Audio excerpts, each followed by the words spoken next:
welcome back to my channel. Today I'm going to read a bedtime story for you. It's a long classic story. And my goal is to make you fall asleep before the story ends. Okay, let's start. The story name is The Little Mermaid.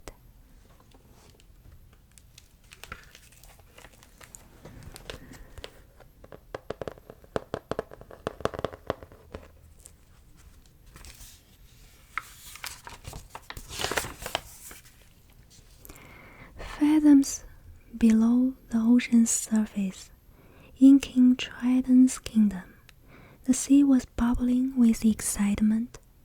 All the merfolk and the mackerel, sardine and the salmon, swordfish and the snappers swam as fast as their fins would carry them.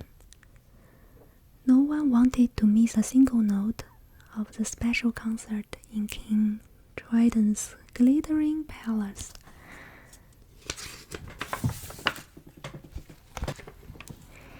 They gathered in the great hall just as the seahorse announced the arrival of His Royal Highness King Triton.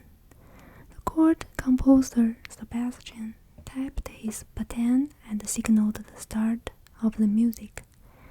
6 of King Triton's beautiful daughters began to sing as they swirled around the stage. There were Aquanta, Andrina, Arista, Antina, Adela, and Alana.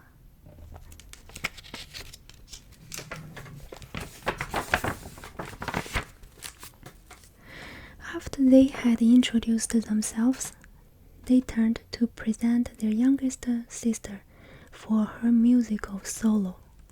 All eyes turned to the giant oyster shell center stage. But when it opened, the star of the Sebastian's show was missing. "Ariel!" King Triton bellowed.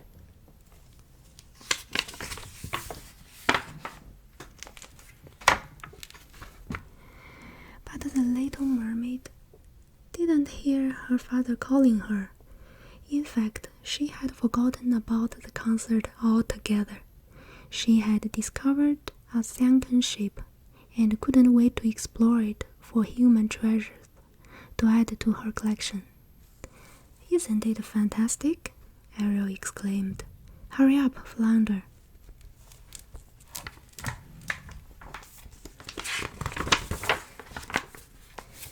Ariel and Flounder began to swim through the shadowy ship.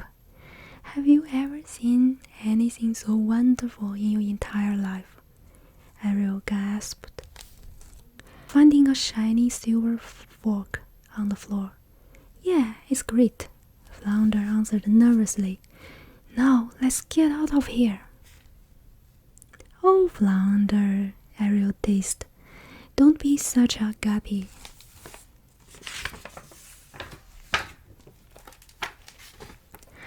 But no sooner had she spoken than a loud crunch sounded behind them. "Did you hear something?" Flounder asked nervously. He turned to find himself staring into the biggest, meanest, sharpest teeth he had ever seen. "A shark! Swim!" the little fish cried.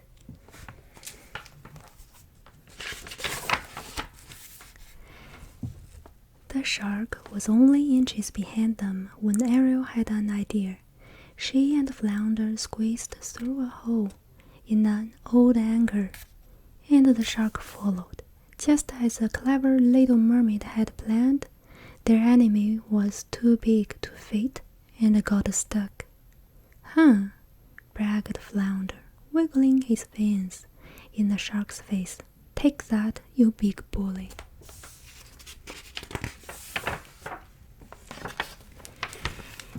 With their treasure safely in hand, Ariel and Flounder swam to the surface to find Scuttle, The silly seagull was a self-proclaimed expert on human things, and he'd surely know what each object was. Scuttle murmured, staring at the fork from every angle. This is a dinglehopper, he said, combing his feather with it. Human uses babies to straighten their hair.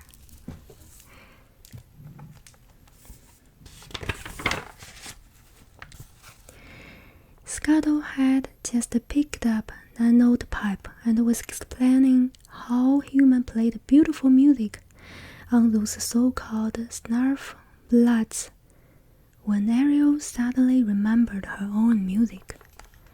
"Oh my gosh, the concert!" she cried. "My father's gonna kill me." She thanked Scuttle for his help and dove back down beneath the waves, never suspecting that someone was watching her. "Yes, hurry home, princess," laughed Ursula. The evil sea witch was hatching a plan.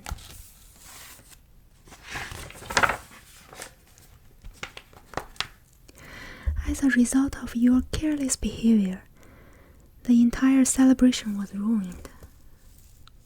Triton scolded his youngest daughter. "You went up to the surface again, didn't you?" "I'm 16 years old. I'm not a child," Ariel protested.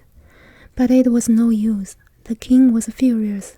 "As long as you live under my ocean, you will obey my rules," he said, waving his mighty trident. "You are never to go to the surface again." Ariel swam away in tears.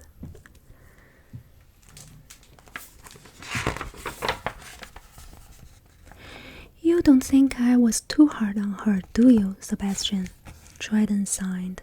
He loved his daughter very much and hated to see her unhappy. "Of course not," Sebastian said, with a click of his claw. "Teenagers, give them an inch and they swim all over you. She needs constant supervision." His Majesty couldn't have agreed more, and appointed Sebastian to keep an eye on the headstrong princess.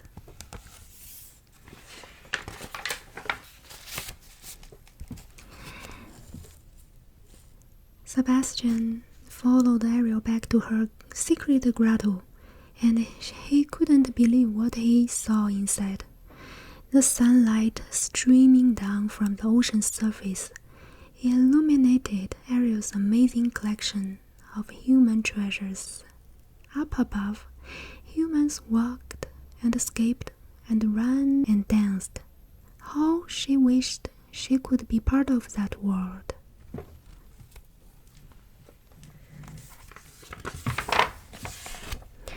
The little mermaid was daydreaming about having feet instead of fins. When a ship sailed over her grotto, she swam to the surface to get a better look. On board the ship, as part of a birthday celebration for Prince Eric, his faithful guardian, Sir Grimsby, was unveiling an enormous statue of the dashing prince. As an embarrassed Eric looked at the statue, Ariel looked at Eric. "He is very handsome, isn't he?" she asked Scuttle.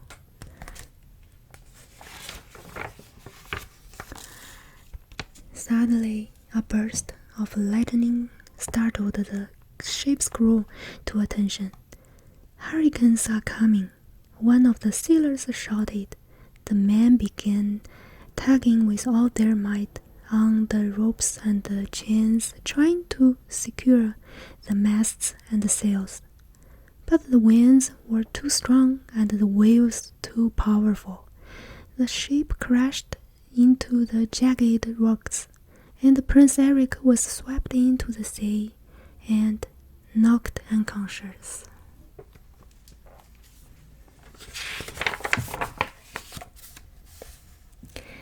Ariel dove after the prince, summoning her strength to pull him to the safety of the nearby shore. "Is he dead?" she asked Scuttle sadly. He placed his head against Eric's foot and listened hard. I can't make out a heartbeat, the seagull replied. Moved by the handsome prince, Ariel sang to him sweetly.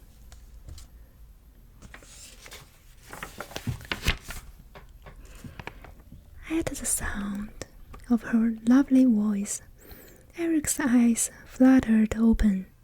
Ariel dove back into the sea and watched from a distance as Sir Grimsby helped him back to the palace.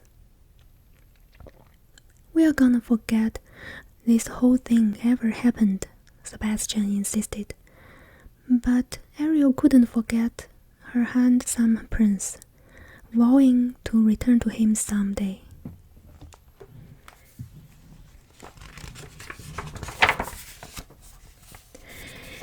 The next day, Ariel was acting very strange. She seemed daydreaming and distracted. He loves me not. She giggled, picking the yellow petals of a seed lily. He loves me. "She's got it bad," teased her sisters. "Get your head out of the clouds and back in the water where it belongs," begged Sebastian. But all Ariel could think about was Eric.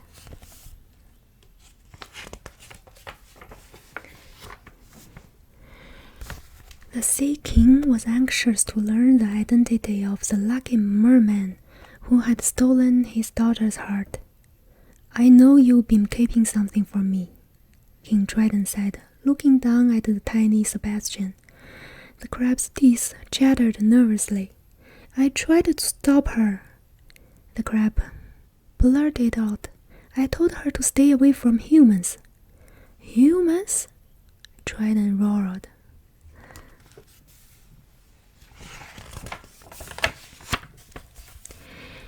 Triton burst into Ariel's grotto, furious at his daughter for disobeying him once again. "If this is the only way to get through to you," he said, raising his mighty trident, "then so be it." In a rage, he destroyed all the treasures Ariel loved, even the statue of her beloved prince.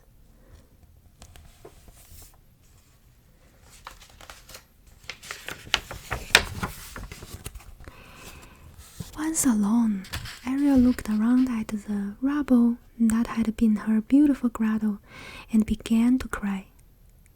"Poor child," hissed a voice. "Poor sweet child," hissed another. Two slimy eels, Flotsam and Jetsam, slithered around her. "The sea witch can help you," they urged her. "She can make all your dreams come true."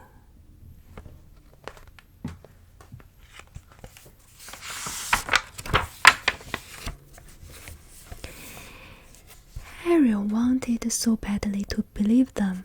Could Ursula, the sea witch, really help her and Eric be together forever? "The only solution to your problem is for you to become human," Ursula cooed. "I live to help poor unfortunate souls like you." In a puff of pink smoke, she showed Ariel what her future could hold. She could have legs, and all it would cost her was her voice.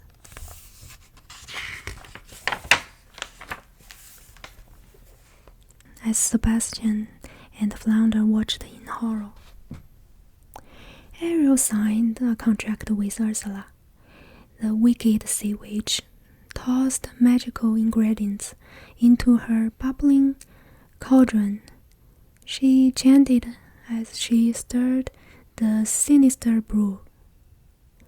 "Before sunset of your third day on land, you've got to make Prince fall in love with you." Ursula cackled. "If he kisses you, you will remain human. But if not, you will turn back into a mermaid and belong to me."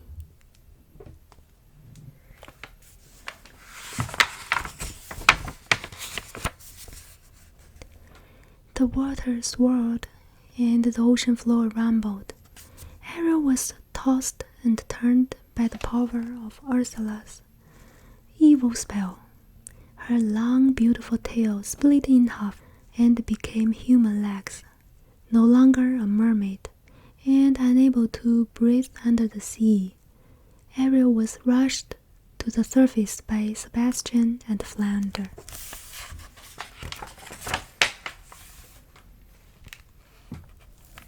On land, Ariel grinned as she wiggled and wriggled her new toes.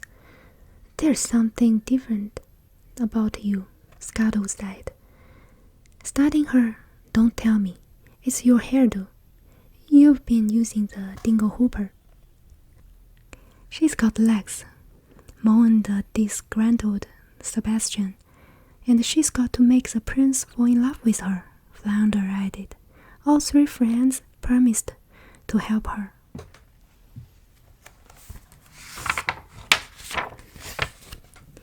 What they had to do first was find Eric, which turned out to be easy. Eric's dog, Max, found Ariel first and barked a hello. "You seem very familiar to me," Prince Eric said. She looked like the girl with the beautiful singing voice who had saved him from drowning. But she couldn't be. If this girl couldn't even speak, how could she sing? He helped her to her feet and back to the palace, secretly wishing that she was a girl with a beautiful voice.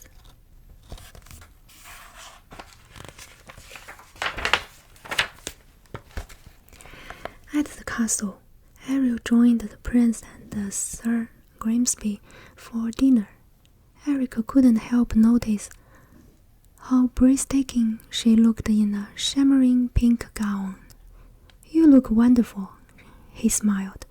"You must be famished," Grimsby chimed in as he helped her to a seat at the table.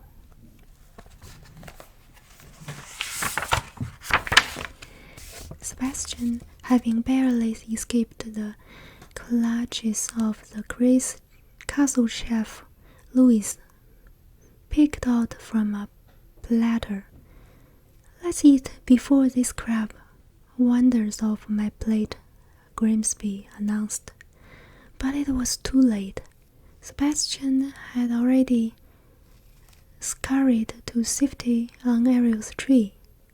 The little mermaid picked up the fork and began combing her hair, just as Scuttle had taught her all humans do with dingle hoopers.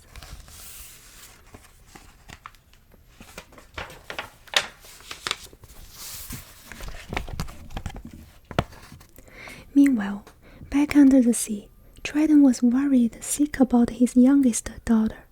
He had searched every cave and coral reef and left no shell unopened. Ariel was nowhere to be found. "Let no one sleep," he instructed his royal seahorse messenger, "until she's safe at home."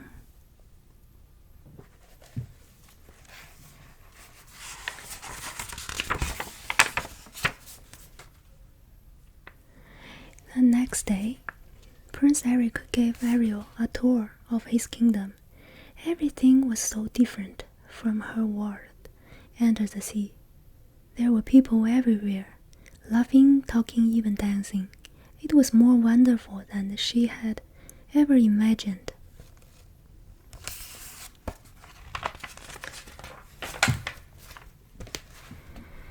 Eric took her rowing on a peaceful lagoon, surrounded by a curtain of willow trees. It was very romantic, the perfect place to fall in love. Just one thing was missing.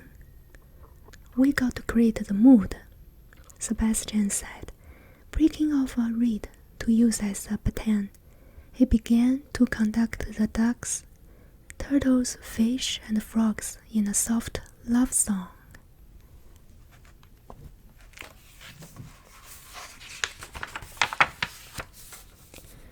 "Did you hear something?" Eric asked. Was it his imagination, or was beautiful music filling the air? He leaned closer to Ariel and smiled. Their lips were only inches apart. Flounder and Sebastian watched anxiously. He was going to kiss her, but before the prince could, the boat mysteriously tipped over.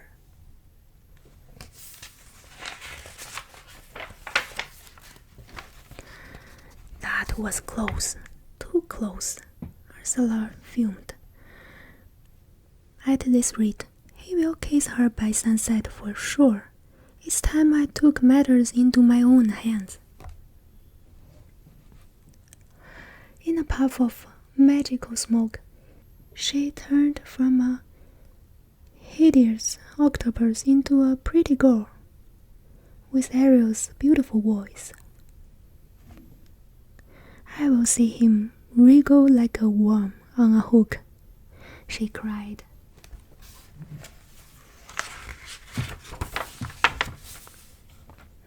Eric watched the sunset from the balcony of the palace.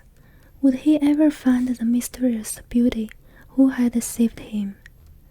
Far better than any dream girl is one right before your eyes, Grimsby advised him. Eric was about to agree when he heard the sweetest melody floating through the night air. It was Ursula, disguised as Vanessa, with Ariel's beautiful voice coming from the shell around her neck.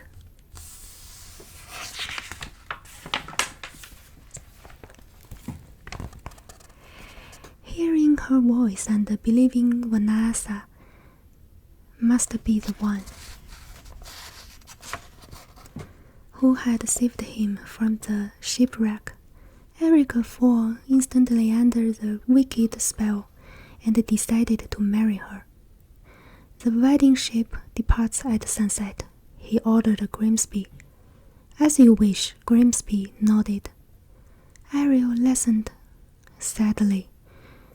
She had lost her true love forever, and now she would never be able to escape Ursula's evil bargain.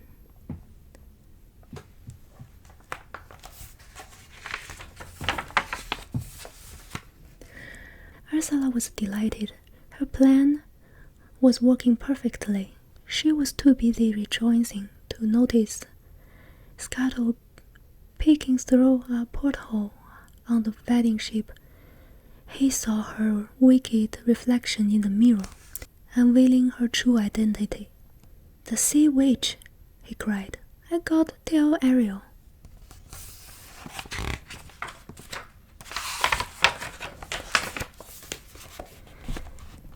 "I saw the the witch, watching the mirror," the seagull sputtered. He flapped his wings frantically as Ariel, Flounder, and Sebastian struggled to understand him. "Do you hear what I'm saying?" he tried again. "The prince is marrying the sea witch in disguise."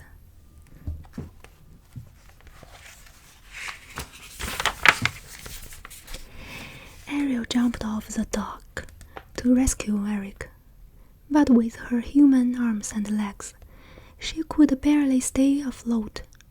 Grabbing onto a floating barrel, she let Flounder pull her towards the wedding ship as fast as he could, while Sebastian raced off to get Triton. But there was so little time left. The sun was about to set on the third day, and all would be lost. They had to stop that wedding.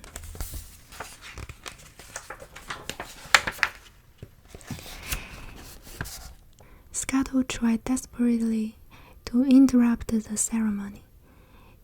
"Dearly beloved," the minister began, as a flock of bluebirds yanked and pulled Vanessa's hair. All of Ariel's friends, the starfish, the pelicans, even the dolphins, attacked on the seagull's command. "Get away from me, you smelly," the witch protested. trying to pry Scuttle away from her.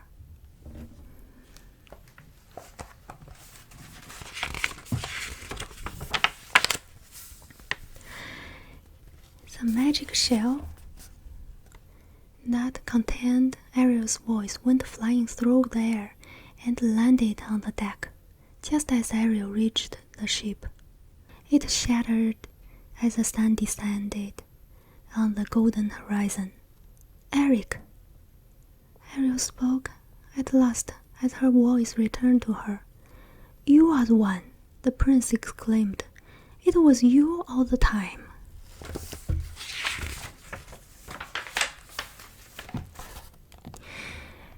"Get away from her," cried Ursula. Eric was about to kiss Ariel, the kiss of true love. But the sun set just seconds before their lips could touch. "You are too late," the evil witch grinned triumphantly. In a flash of light, Ariel turned back into a mermaid, and Ursula became her old, ugly self once more.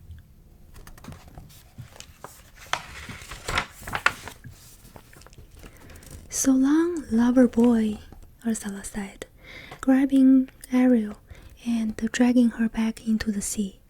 "Poor princess," she cooed. "It's not you I'm after. I've got a much bigger fish to fry." As she spoke, the Sea King appeared before them, ordering the witch to release his daughter. "Not a chance, Dragon," Ursula laughed, clinging tightly to Ariel's wrist. "She's mine now."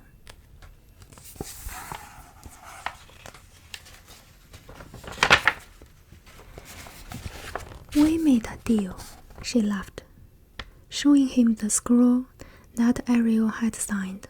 "Of course," she suggested, "I've always had an eye for a bargain. I might be willing to make an exchange."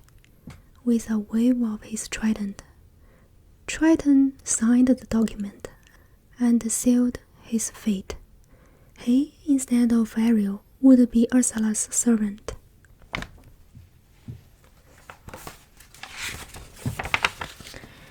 Eric couldn't bear to think of his love in the clutches of that evil witch.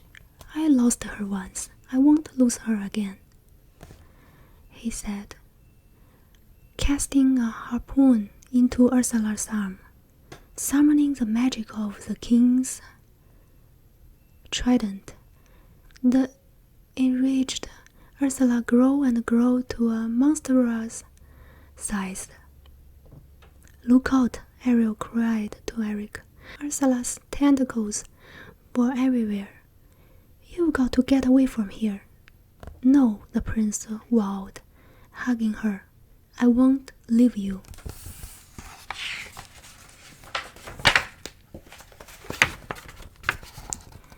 "Say goodbye to you, sweetheart," Ursula chuckled.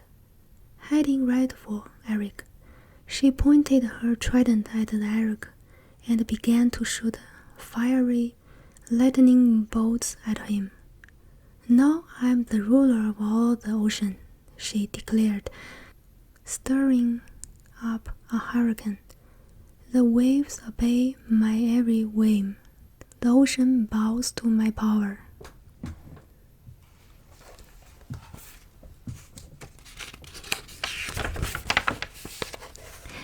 But the battle wasn't over yet.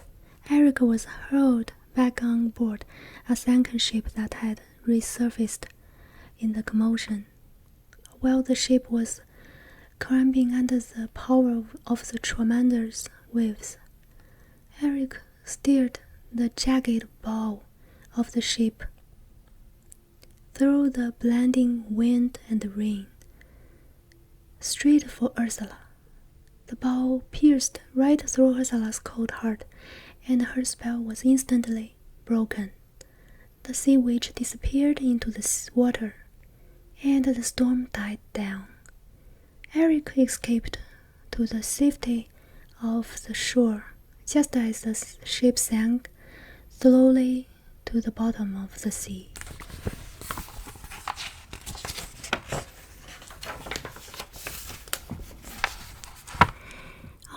poor, unfortunate souls Ursula had tricked into signing her contract, including King Triton, were free at last. With his crown and the trident back in place, Triton gazed at his youngest daughter. "She really does love him, doesn't she?" he said to Sebastian. Touching his trident to the water, he turned Ariel's tail into human legs once again. As much as he would miss her under the sea, Triton was happy knowing that Ariel had found true love.